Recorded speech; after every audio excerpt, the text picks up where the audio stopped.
টানা দ্বিতীয়বার শিরোপা বরিশালের দুর্গে। ঢাকা গ্ল্যাডিয়েটর্স এবং কুমিল্লা ভিক্টোরিয়ান্সের পর মাত্র তৃতীয় দল হিসেবে বিপিএলের শিরোপা টানা দুইবার জিতেছে দক্ষিণ অঞ্চলের ফ্র্যাঞ্চাইজি ফরচুন বরিশাল।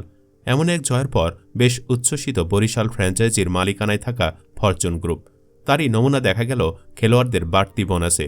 চ্যাম্পিয়ন দলের প্রত্যেক খেলোয়াড় এবং টিম ম্যানেজমেন্টে থাকা সবাইকে আইফোন 16 উপহার দিয়েছে ফরচুন বরিশাল।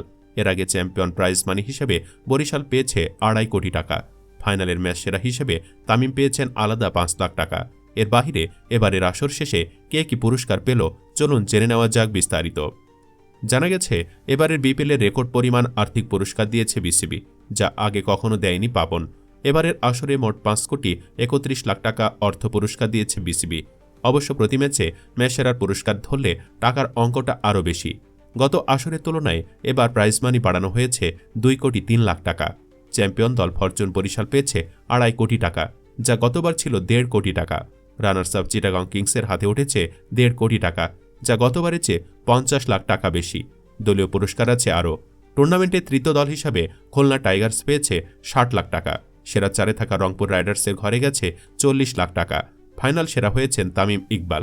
ঝোড়ো 50-র সুবাদে তিনি পেয়েছেন নগদ 5 লাখ টাকা। এছাড়া আলাদাভাবে ট্রফিও পেয়েছেন তিনি। টুর্নামেন্ট সেরার পুরস্কার উঠেছে খুলনা টাইগার্স অধিনায়ক মেহেদী হাসান মিরাজের। বিপিএল জুড়ে 355 রানের পাশাপাশি তিনি নেন 13 উইকেট। মিরাজ পেয়েছেন 10 লাখ টাকা। প্রথমবারের মতো উদীয়মান সেরার পুরস্কার চালু করা হয়েছে এবারই, যা পেয়েছেন ঢাকা ক্যাপিটালসের তানজিদ হাসান। এই বিপিএলে ঢাকা সুবিধা করতে না পারলেও 12 ইনিংসে 1 সেঞ্চুরি ও 4 হাফ সেঞ্চুরি সুবাদে 485 রান করেন তানজিদ। তার হাতে উঠেছে 3 লাখ টাকা। 1 সেঞ্চুরি ও 3 হাফ সেঞ্চুরির সহায়তায় 511 রান করা মোহাম্মদ নাইম শেখ পেয়েছেন সেরা ব্যাটারের পুরস্কার। তার হাতে ওঠে 5 লাখ টাকার চেক। টুর্নামেন্টের সেরা বোলার তাসকিন আহমেদ 12 ইনিংসে 25 উইকেট নিয়েছেন টাইগার পেসার। তিনিও পেয়েছেন 5 লাখ টাকা। সেরা ফিল্ডারের পুরস্কার গেছে মুশফিকুর রহিমের গ্লাভসে।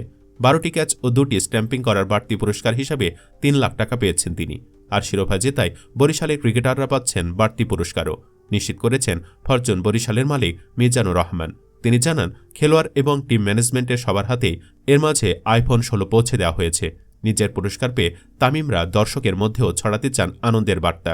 তাই তো ম্যাচ পরবর্তী পুরস্কার বিতরণীতে ট্রফি নিয়ে বরিশালে যাওয়ার কথা বলেন। এ প্রসঙ্গে তামিম বলেন, আমরা গতবার জেতার পর বরিশাল আসতে পারিনি। এখন পর্যন্ত আমরা ঠিক করেছি 9 তারিখে আসব বরিশাল। আশা করি বরিশালে যারা আছেন সবাই থাকবেন আমাদের স্বাগত জানানোর জন্য।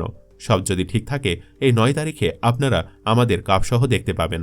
টুর্নামেন্টের শুরুর দিকেই বরিশাল ফ্র্যাঞ্চাইজির মালিক মিজানুর রহমান বলেছিলেন, দলের বড় সব পরিকল্পনায় আসে তামিমের পক্ষ থেকে। শিরোপা জয়ের পর সেই কথারই ইঙ্গিত মিলেছে বরিশাল অধিনায়কের মুখে। তিনি অবিশ্বাস্য, আবারও জিতলাম। আমি মালিককে ধন্যবাদ দেব। উনি দুর্দান্ত ছিলেন। আমি যা করতে চেয়েছি তিনি তা করতে দিয়েছেন। কে খেলবে কে খেলবে না তা নিয়ে হস্তক্ষেপ করেননি। আমাকে স্বাধীনতা দিয়েছেন। যেটা আমি চেয়েছি হারলেও কিছু বলেননি। সুপ্রিয় দর্শক, আগে ছিল কুমিল্লা, এখন বরিশাল। সব দিক বিবেচনায় বরিশালে কি শিরোপার দাবিদার ছিল না? ইয়েস অথবা নো লিখে কমেন্টে জানাতে পারেন মতামত। আর অবশ্যই ভিডিওটি লাইক, শেয়ার ও চ্যানেলটি সাবস্ক্রাইব করুন। ধন্যবাদ।